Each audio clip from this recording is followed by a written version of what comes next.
Fervents lecteurs, aimables téléspectateurs de la radio-télévision RTI, merci de vous savoir pas moins nombreux qui vous associez à notre émission Un livre, 1000 idées. Pour rappel, c'est un magazine qui vous replonge dans le monde littéraire et qui conforte votre esprit d'homme ou de femme de lettres. Aujourd'hui, nous allons voyager à travers le monde cicéronien, c'est-à-dire les grands révolutionnaires du latin classique. Ces grands Romains qui nous ont parlé du latin. Je sais que le latin actuellement n'est pas trop brisé et remis en question. À quoi ça sert? Mais un écrivain bien aguerri, accompli, a voulu proposer une solution à certains finalistes qui éprouvent pas mal de difficultés à résoudre certaines questions d'items. Voilà pourquoi il a pu intituler son nouvel ouvrage Le cahier d'items de latin, avec corrigé, commentaires pour année paire de 1995 à 2021. Et donc, lui, c'est Hilaire Lacris Onama, licencié en lettres latines. Qui est-il? Hilaire Abakouk Lacris Onama est un chercheur indépendant, formé d'abord par les prêtres de la congrégation du Verbe divin au collège Saint-Paul, à l'Institut Kivuvu. Et puis, il a poursuivi ses études supérieures à l'université de Lubumbashi, au département des lettres et civilisations latines, faculté des lettres et sciences humaines de 2007 à 2012. Dès lors, il s'est consacré à la recherche et à l'enseignement de latin dans beaucoup d'écoles de Lubumbashi, dont le complexe scolaire Malkia, et actuellement enseignant du même cours au complexe scolaire Bellevue. Et donc, serrez vos ceintures, nous allons vous parler du latin aujourd'hui. Merci et bienvenue.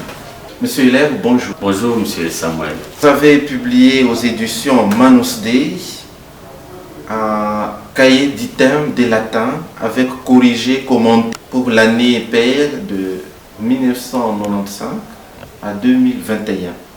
C'est la deuxième édition. La toute première question, on doit revenir d'abord sur les termes ou les vocables latins. Qu'est-ce que le latin et à quoi nous sert-il présentement? Merci, monsieur Samuel. Merci aussi à l'émission Un livre et 1000 idées.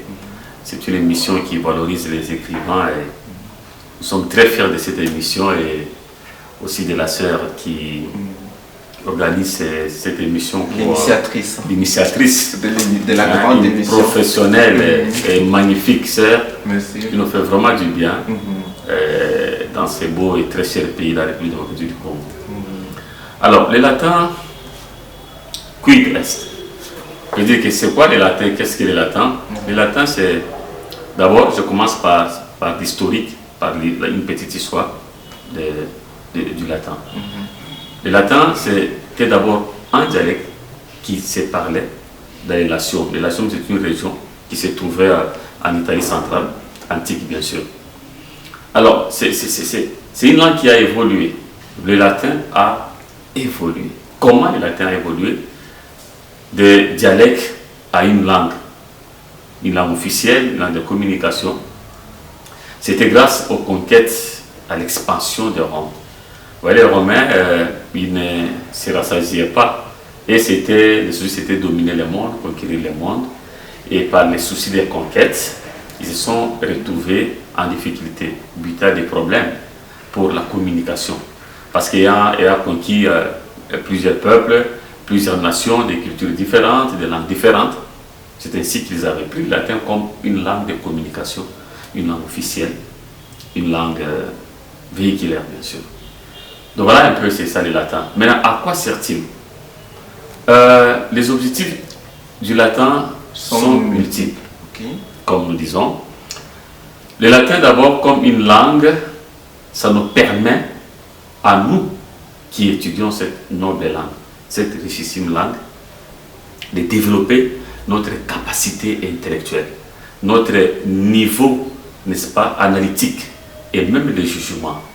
C'est une langue qui nous permet de former de véritables littéraires. Nous disons que le latin, c'est la personne humaine. Renchérit Léopold Sédar Senghor. C'est la personne humaine. C'est l'humain en question, c'est le latin. Donc, les gens qui disent que le latin c'est une langue morte ont tort. Actuellement, le latin, on étudie le latin comme un texte. C'est-à-dire, c'est comme un objet d'analyse. C'est pour un exercice mental de l'humain. C'est pour amener l'humain à réfléchir. Vous voyez un peu. C'est aussi pour découvrir les valeurs universelles. Parce que le latin nous donne les valeurs universelles, les valeurs humaines. La culture générale, en fait. Le latin nous permet de développer notre administration, notre vie politique. C'est le latin. Donc aujourd'hui, on parle de latin qui domine encore le monde, qui parle de lui. Le monde, on parle du latin, ou on s'inspire du latin pour pouvoir organiser l'administration politique au point de vue beaucoup plus administratif, pas scientifique, parce qu'au niveau scientifique, c'est beaucoup plus la Grèce antique qui a inspiré la masse, je pense. Ouais. Pas le latin à proprement parler. Le latin, c'est d'abord la politique. Et puis c'est l'armée. C'est ça le latin. Alors nous parlons du latin comme un véritable guide. Les véhicules des valeurs politiques. Les véhicules des valeurs politiques et des valeurs administratives aussi. Le latin n'est pas seulement le véhicule administratif, mais c'est aussi une valeur universelle, comme j'ai dit tout à l'heure. Alors, quand on parle de latin, on parle de Rome. Rome étant une puissance mondiale qui a, n'est-ce pas, innové beaucoup de choses. Aujourd'hui, on parle de l'année qui a 12 mois. Et là, ça me fait penser au pape Grégoire Grégoire le Grand. Même pas à Numa Pompilius. Okay. Là, nous sommes au 7e siècle, vers 672. Mais revu, c'est Numa Pompilius, mais beaucoup plus Grégoire le Grand qui a essayé de parler ou de revoir le calendrier actuel. Le calendrier actuel est divisé en 12 mois, c'est l'œuvre de Numa Pompilius. Vous voyez un peu, c'est lui-même qui a divisé même l'année en 12 mois. C'est lui qui a organisé même la vie religieuse des Romains. Sous l'impulsion du pape Grégoire le Grand, j'insiste. Grégoire est venu bien après. Ok, on y va. Nous sommes encore à l'époque royale, à Rome sous la royauté, en ces temps-là. Alors, monsieur Hilaire, vous avez voulu intituler les livres tels quels, cahiers d'items pour les élèves des classes terminales, j'ose dire. Quelles ont été vos motivations d'avoir choisi un tel titre, cahier d'items?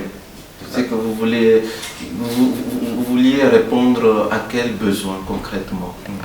Et pourquoi les cahiers d'items de latin? Nous avons intitulé ça, ces manuels cahiers d'items de latin, en nous basant d'abord sur les niveaux des enfants, les constats que nous avons faits, des enfants qui sont en 6e. Quand ils passent en 6e, les questions d'abord qui se posent, c'est d'abord quoi? Comment l'examen d'État? C'est quoi encore l'examen d'État? Comment ça se passe? Vous voyez un peu cette agitation que nous avons observée. Ils se sentent plongés dans une espèce de labyrinthe, dans un inconnu. Inconnu, ils savent pas. Impossible à démystifier. Tout à fait. Ils ne savent pas à quoi est-ce qu'ils ont affaire, tout ça. Et bien, nous avons pensé à concevoir ces manuels pour permettre à ces enfants de prendre connaissance des questions de l'examen d'État des années antérieures déjà posées et aussi de bien se préparer. Vous voyez un peu. Cahiers d'items, ils ont leur cahier de cours. Ils ont leur cahier de cours des matières prévues dans les programmes nationaux. Et à part ces cahiers de cours, les enfants doivent avoir des cahiers d'items de latin. Pourquoi? Parce que ça permettra à ces enfants non seulement de prendre connaissance des genres de questions qui sont posées. Nous appelons ça les QCM, questions à choix multiples. Non seulement de prendre connaissance de ces genres de questions posées à l'examen d'État, mais aussi de bien s'entraîner. de bien s'entraîner, de bien s'exercer, aussi de bien intérioriser ces systèmes afin de réussir. Ces manuels n'est pas seulement destiné aux élèves, même à nos collègues enseignants. Nous allons y revenir avec force détail. Ouais. Vous dites qu'il est primordialement destiné aux élèves, certes, sous la houlette de leurs enseignants ou leurs encadreurs. Ouais. À quel moment proposez-vous ces documents ou conseillez-vous que les élèves puissent parcourir ces livres? À peine inscrits, dès la première semaine, ils peuvent facilement les dévorer, ou il faut attendre qu'ils reçoivent d'abord des prérequis ou des préliminaires prévus au programme national, cesser aux grandes questions qui les attendent aux examens d'État? Les cahiers d'items de latin doivent être exploités à la fin des matières déjà vues, matières prévues dans le programme national. L'élève qui est bénéficiaire ou à qui est destiné ce manuel doit d'abord se rassurer que le programme est fini. Donc, d'abord étudier les matières qui sont prévues en 6e et après utiliser ces manuels.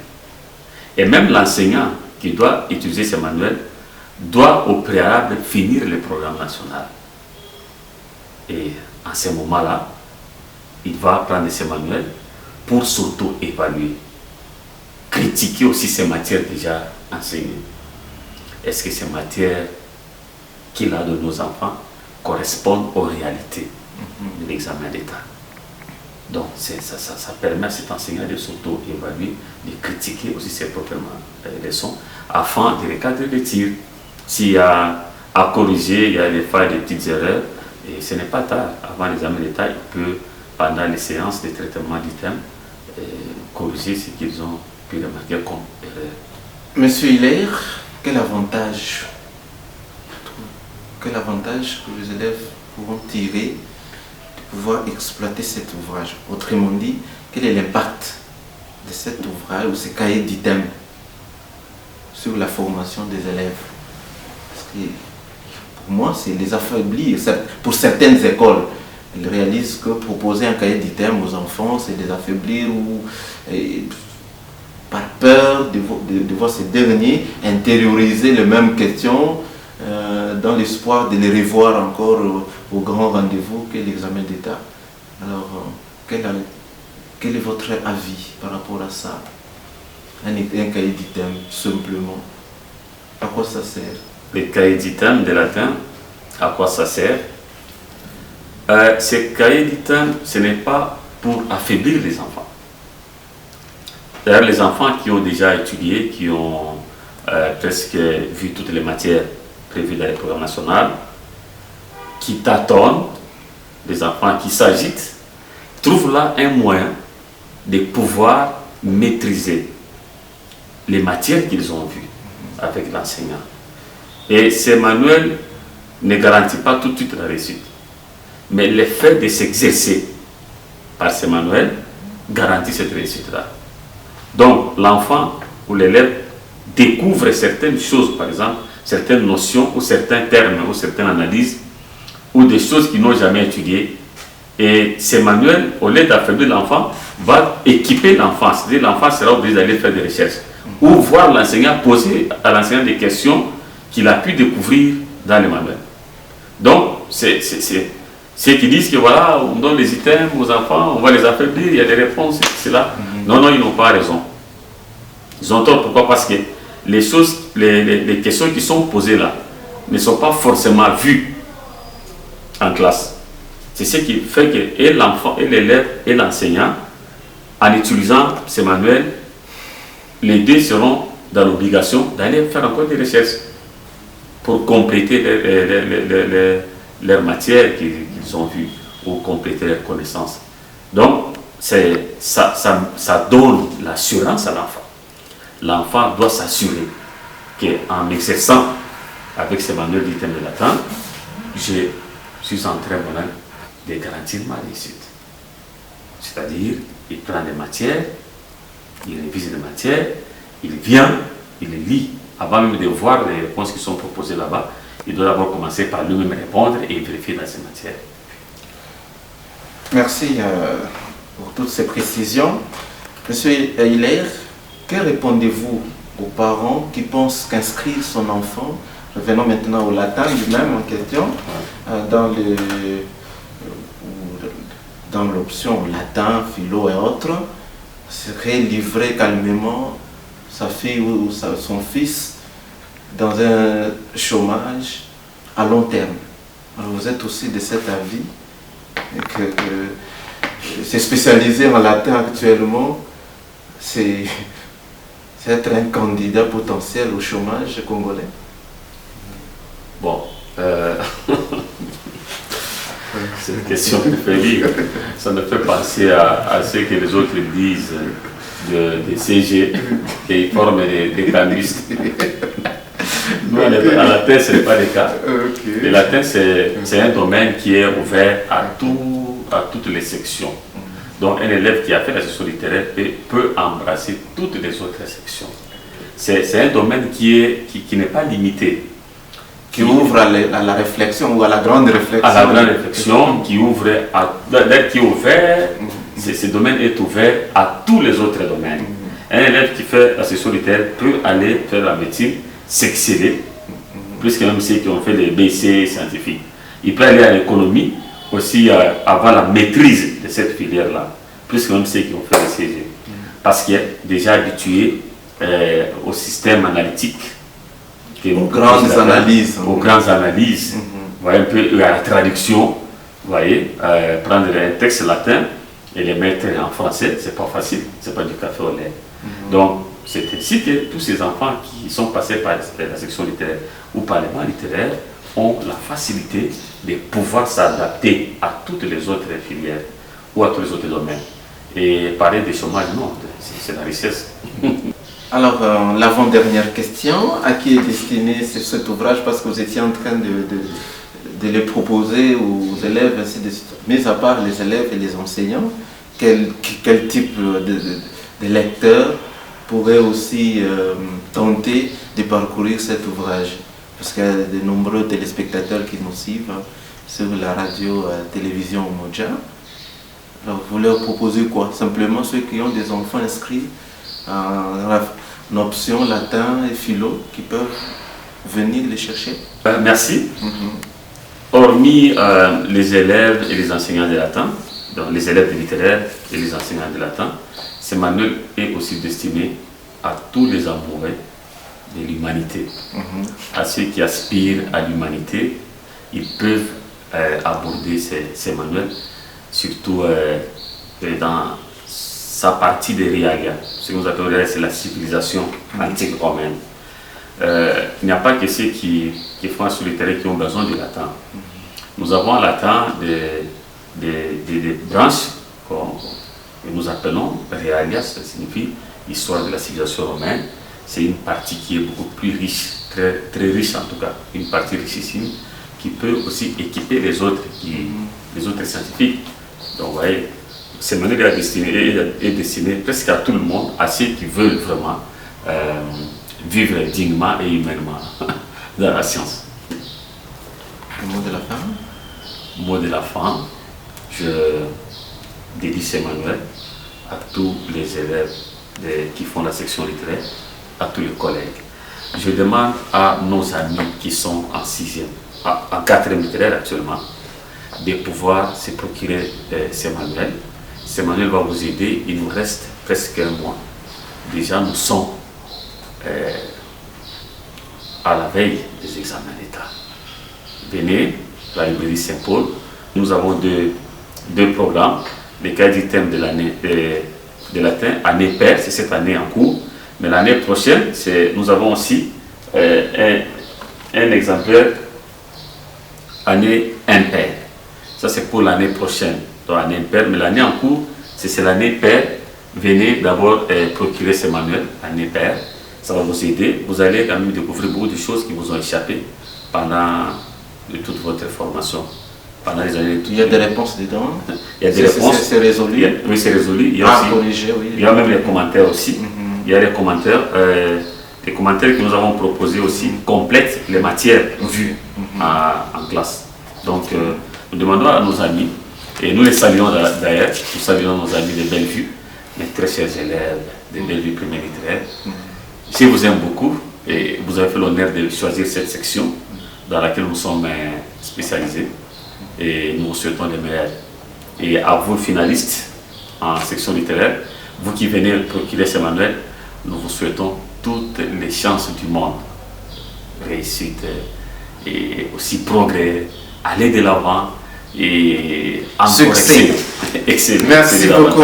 Voilà, c'était là le mot de la fin. Nous disons sincèrement merci, promoteur de la radio télévision Umoja, Monseigneur Adolphe Solochi. Nous disons merci spécialement à notre intervenant, M. Hilaire Onama, qui est venu répondre à nos questions sur son nouvel ouvrage qu'il a pu sortir sur le latin.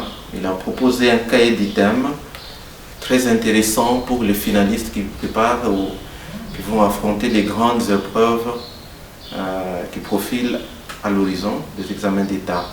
Merci à la révérende sœur pour la mise en son, la révérende sœur Marie-Justine. Merci également à l'équipe technique de la radio-télévision Umoja, M. Gatien, Papa Capend. Nous disons merci à vous tous qui nous suivez à travers cet écran. Nous vous disons merci de renouveler votre fidélité à notre magazine, un livre 1000 idées, qui vous donne, comme je le répète souvent, le goût d'aimer la lecture. Aimer la lecture, c'est se dépasser au quotidien, c'est s'outiller, c'est revoir, c'est visiter le monde et c'est devenir un autre à travers l'autre. Voilà, nous vous invitons à vous procurer pour c'est manuel très important pour vos enfants, peut-être pour vous-même. Document très disponible dans les rayons de la librairie Pauline, 6 au numéro 48 de l'avenue Lomami, depuis la ville de Lubumbashi. Merci à tous les coopérateurs pauliniens éparpillés à travers le monde. Et à tous, à plus pour un nouvel ouvrage dans notre magazine, un livre 1000 idées. C'était Samuel Tchibouété à la présentation. Bye. Je te dirai ce que tu deviens.